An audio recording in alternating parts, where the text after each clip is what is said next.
हम पढ़ेंगे क्लास 7 के SST से खिलजी डायनेस्टी, जो कि दिल्ली सल्तनत का मुग़ल एम्पायर से पहले का ही समय था। तो ये जो खिलजी डायनेस्टी थी ये 1290 से लेके 1320 ईस्वी तक चली है। और इसका जो फाउंडर था खिलजी डायनेस्टी का वो था जलालुद्दीन खिलजी, जो कि 1290 से लेके 1296 ईस्वी तक राज किया। ये 70 की एज में इसने राज किया था, ठीक है, इंडिया पे। और ये था कौन? ये जो है जब बलबन जो थे, बलबन कौन था? बलबन जो है स्लेव डायनेस्टी का लास्ट का एम्परर था। तो इसका जो बलबन के जितने भी सक्सेसर थे, जो भी बनने वाला था राजा, वो बहुत ही वीक थे, ठीक है। तो उसने क्या किया कि फिर ये जो नोबेल थे इनके कोर्ट में, जो स्लेव डायनेस्टी में जो कोर्ट में मंत्री हुआ करते थे उनको नोबेल बोलते थे, मतलब जो सारे कर्मचारी होते थे राज्य के, तो उनको नोबेल बोलते थे। तो उसमें से जो नोबेल था वो था मलिक फ़िरोज़। ये जो मलिक फ़िरोज़ था, इसी का नाम जलालुद्दीन खिलजी पड़ा। इसने अपना नाम जो है वो जलालुद्दीन खिलजी रख लिया और खिलजी डायनेस्टी का शुरुआत कर दी। और इसी ने ही जो है वो ऑक्यूपाई किया इंडिया की गद्दी को, ये दिल्ली सल्तनत की गद्दी को, ठीक है। तो वहीं से जो है जलालुद्दीन खिलजी नाम पड़ा और खिलजी डायनेस्टी की शुरुआत हो गई। और बाद में क्या हुआ कि जो इसका सन इन लॉ था और भतीजा भी था अलाउद्दीन खिलजी, इसने जो है इसको मार दिया और उसके बाद खुद जो है रूलर बन गया वहाँ का।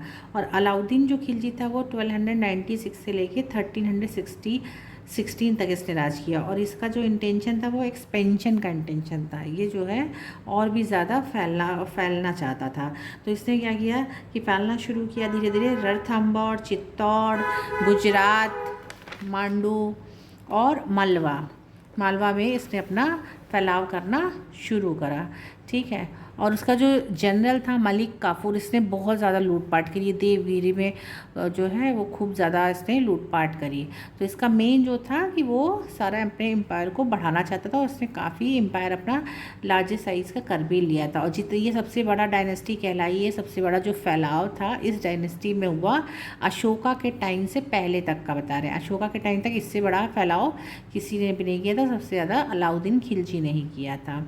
और ये जो है एक दूसरों का जो धर्म था उसके प्रति इंटॉलरेंट था। ये दूसरे के धर्मों को बहुत ज़्यादा सम्मान नहीं देता था, लूटपाट बहुत ज़्यादा करता था, बहुत ज़्यादा इसने हिंदू के जो टेम्पल्स थे, मंदिर थे, उसकी तोड़फोड़ बहुत करी। और ये टैक्स भी बहुत ज़्यादा लेता था।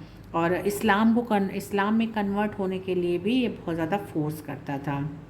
और ये अपने आप को इसने एक उपाधि थी रखी थी, वो सेकंड अलेक्जेंडर की उपाधि थी रखी थी। सिकंदर सोनी कहता था अपने आप को, कि जैसे वो जो था ना अलेक्जेंडर, जो है जिसने पूरा युद्ध किया था पहले, जिसने राज करने की कोशिश करी थी, जिसने पूरा जीता था, वही उपाधि इसने अपने आप को अलेक्जेंडर सेकंड की उपाधि दी और सिकंदर सोनी की। और उसके इसने बनवाया क्या क्या था वो देख लेते हैं। उसने अलाई दरवाज़ा, सीरी फोर्ट, हैज़ एक खास अमीर, और जो इसके यहाँ जो कोर्ट में थे वो अमीर खुसरो किसके टाइम पे थे? ये अलाउद्दीन खिलजी के टाइम पे अमीर खुसरो थे, जो कि म्यूज़िक में और साहित्य में उन्होंने बहुत ज़्यादा अपना योगदान दिया। इससे रिलेटेड हम क्वेश्चन देते हैं। मेन जो क्लास 7 के स्टैंडर्ड की हम उसी की बात कर रहे हैं। मेन आपको क्या पढ़ना है कि इसका रूलर कौन था, फर्स्ट रूलर जो जिसने कि ये फाउंडर खिलजी डायनेस्टी का, वो कौन था? अलाउद्दीन खिलजी का कैसा जो है पॉलिटिकल एम्पायर कैसा था, ये आपको देखना है। और उसने क्या क्या किया, कैसा वो उसका नेचर था, वो क्या करता था और क्या क्या उसने बनाया, और उसके टाइम पे कितने भी कोर्ट में उसके कौन कौन मौजूद थे और उन्होंने क्या क्या योगदान दिया, ये मेरा आपको ध्यान देना है। तो सब इससे बेस जो है इसी पैराग्राफ से रिलेटेड कुछ क्वेश्चन सीख लेते हैं इसी डायनेस्टी से रिलेटेड, कि who was the founder of Khilji dynasty. तो जैसा कि मैंने अभी बताया कि Jalaluddin Khilji was the founder of Khilji dynasty, ठीक है। ये आपको देखने को मिल गया। फिर था कि अलाउद्दीन खिलजी कौन था? तो Alauddin Khilji was the nephew and son in law of the Jalaluddin Khilji. ये इसका भतीजा था जिसने बाद में अपने आप को एज ए सुल्तान जो है वो प्रोक्लेम किया अपने आप को। What area Alauddin Khilji had conquered? Alauddin Khilji ने क्या क्या जीता, कौन से क्षेत्र जीते? तो Alauddin conquered north India as Chittor, Ranthambore, Mandu, Gujarat and Malwa. इसी टाइप का इसने मेनली नॉर्थ इंडिया की तरफ अपना प्रचार प्रसार किया, ठीक है। What was the called himself, उसने अपने आप को क्या कहा? अलाउद्दीन खिलजी ने अपने आप को क्या कहा? सेकंड अलेक्जेंडर, सिकंदरी सोनी कहता था वो अपने आप को। ठीक है, next question, what was the period of Alauddin Khilji, इसका पीरियड, इसका जो समय था वो क्या था? Alauddin Khilji period was between 1296 to 1316 C. His empire was the largest since the time Ashoka, जब तक कि अशोका का टाइम नहीं आ गया तब तक का ये सबसे बड़ा एम्पायर था, फैलाव था। हु वॉज अमीर खुसरो, अमीर खुसरो कौन था? तो अमीर Khusro was in Alauddin court and contributed in literature and music.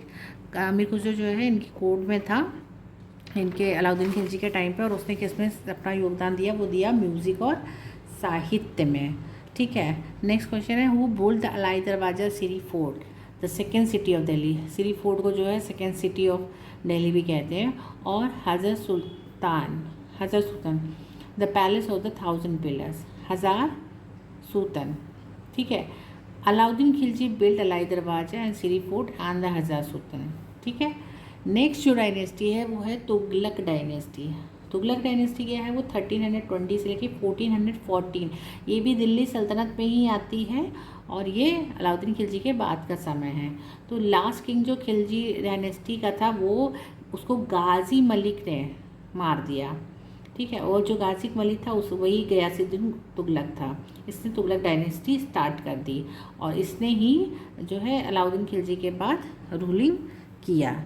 ठीक है, और ये जो है उसके अलाउद्दीन खिलजी के टाइम पे ये गवर्नर हुआ करता था राज्य का। ठीक है, तो गयासुद्दीन तुगलक जो है उसने 1320 से लेकर 1324 तक राज किया और इसने तुगलकाबाद का निर्माण किया। इसने एक जो है शहर का पूरा निर्माण किया था, वो है तुगलकाबाद। ठीक है, और ये क्या करता था? इसने जो है रेवेन्यू घटा दिया था, ज़मीन पे जो भी कर वगैरह लगा था वो सब घटा दिया था। और उसने नए ऑनेस्ट ऑफिसर्स जो है उसको रिक्रूट किया, जुडिशियल सिस्टम को अच्छा किया। और लेकिन क्या था, इसका जो रूलिंग का टाइम था वो बहुत ही कम था, केवल उसने 4 साल राज किया। ठीक है, और फिर क्या हुआ? आया मोहम्मद बिन तुगलक, मोहम्मद बिन तुगलक 1324 से 1351 सी तक मोहम्मद बिन तुगलक ने राज किया। ठीक है, वो किसके बाद आता? गयासुद्दीन तुगलक के बाद। तो ये मोहम्मद बिन जो तुगलक था, ये इसका गयासुद्दीन तुगलक का बेटा ही था और उसने 1324 में गद्दी पर बैठा। ही वॉज कैपेबल कमांडर, अच्छा कमांडर था, स्कॉलर था, विद्वान था बिल्कुल। और उसने सभी जो है रिलीजन्स को मान्यता दी, उसका सम्मान किया। और कोई भी जो पीपल जो है, कोई भी उसके टाइम पे कोई भी आप रिलीजन वो कर सकते थे, आप धारण कर सकते थे, उसमें उसको कोई दिक्कत नहीं थी। उसका ऐसा कोई फोर्स नहीं था कि आपको मुस्लिम ही धारण करना पड़ेगा। ठीक है, तो अच्छी एक उसकी प्लानिंग अच्छी रहती थी, लेकिन वो बहुत बड़ा फेलियर कहलाता है। ये मोहम्मद जो है बिन तुगलक, ये बहुत बड़ा फेलियर कहलाता था, क्योंकि एक्सपेरिमेंट बहुत करता था। तो ये कई सारी चीज़ों में इसने रूलिंग में कई सारी चीज़ों में इसको मुँह की खानी पड़ी, हमेशा ये ज़्यादातर फेल हो जाता था। क्यों? क्योंकि ये नई नई चीज़ों को ट्राई करने की कोशिश किया था। इसने एक चीज़ क्या ट्राई करी, इसने क्या किया कि दिल्ली से देवगिरी जो है वो कैपिटल को यानी राजधानी को ट्रांसफ़र करने की कोशिश करी। अब हुआ क्या कि वो डेक्कन का क्षेत्र था, 1327 में ऐसा किया था और उसने उसको दौलताबाद का नाम दिया। दिल्ली को देवगिरी में ट्रांसफ़र किया, उसको नाम दिया दौलता, house of prosperity, house of prosperity, Daulatabad का नाम दिया। लेकिन क्या हुआ कि अब चूँकि दिल्ली से देवगिरी लोकेशन चेंज हो रही है, तो पहली बात तो वहाँ के लोगों को ये मान्य ही नहीं हो रहा था। दूसरी चीज़ है कि वहाँ से पूरी तरीके से शिफ्ट होने में बहुत ज़्यादा प्रॉब्लम आ रही थी। जबकि राजा को क्या लग रहा था, गयासुद्दीन मोहम्मद बिन तुगलक को क्या लग रहा था कि यहाँ से हम मंगोल के अटैक से बच जाएंगे अगर हम शिफ्ट कर लेते हैं तो। लेकिन सारी और वहाँ का इसका रीज़न क्या था कि वो देवगिरी में जाना चाहता था अपनी राजधानी को लेके, क्योंकि वहाँ की सोर्सेज जो है उसको भी वो यूज़ करना चाहता था। इसलिए वो चाहता था कि राजधानी दिल्ली से देवगिरी आ जाए। लेकिन भाई जो जनता थी वो मानने को तैयार नहीं थी, तो उसको वापस जो है, जब उसकी अनिच्छा हुई, लोग मानने के लिए तैयार नहीं थे, तो उसको फिर वापस आना पड़ा, वापस शिफ्ट करना पड़ा दिल्ली में। दूसरा उसने जो एक्सपेरिमेंट किया था, जो एक नया प्रोजेक्ट उसने करा था, कि उसने सिल्वर के और गोल्ड के कॉइन्स हटा दिए, उसने कॉपर के और ब्रास की करेंसी को चला दिया। अब इससे क्या हुआ, कि वहाँ पे बेईमानी ज़्यादा शुरू हो गई। लोगों ने अपने घर में सोने के सिक्के और सिल्वर के सिक्के को गला गला के रखना चालू कर दिया और वहाँ पे जो है नकली सिक्के देना शुरू कर दिया।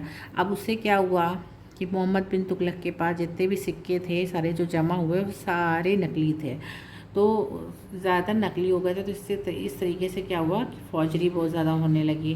फिर इसको वापस ही अपना डिसीज़न वापस लेना पड़ा, वापस वो सिल्वर और गोल्ड के कॉइन पे उसने वापस चलाया। फिर इससे क्या हुआ कि फिर खजाने को जो खजाना था मोहम्मद बिन तुगलक के टाइम का, वो फिर काफ़ी उसमें बर्बादी हुई, काफ़ी इकोनॉमी पे बहुत फ़र्क पड़ गया। उसका जो थर्ड एक्सपेरिमेंट था, उसने जो है गंगा यमुना का जो दोआब था जो उसमें टैक्स को बढ़ा दिया, और जबकि वहाँ पे जो फर्टाइल रीजन था उसी साल में जिस समय से गंगा यमुना दोआब पे जो टैक्स बढ़ाया था उसी टाइम पे वहाँ पे फसलों की जो है वो खेती की परेशानी आ गई, है ना। उस समय ज़्यादा फसल ही नहीं हुई, वहाँ पे बहुत ज़्यादा नुकसान हो गया, तो फिर इसको भी जो है अपना ये वाला ऑर्डर भी लेना पड़ा। तो इस तरीके से बहुत ही ज़्यादा अनसक्सेसफुल रूलर कहलाया, अनपॉपुलर भी था और इसकी बहुत ज़्यादा वाहवाही नहीं होती थी। तो ये इसने करीब 26 ईयर्स जो है वो राज किया और उसके बाद गुजरात में ये ख़त्म हो गया। तो आज के लिए इतना ही, इससे बेस क्वेश्चन फिर नेक्स्ट टाइम देखते हैं। ओके।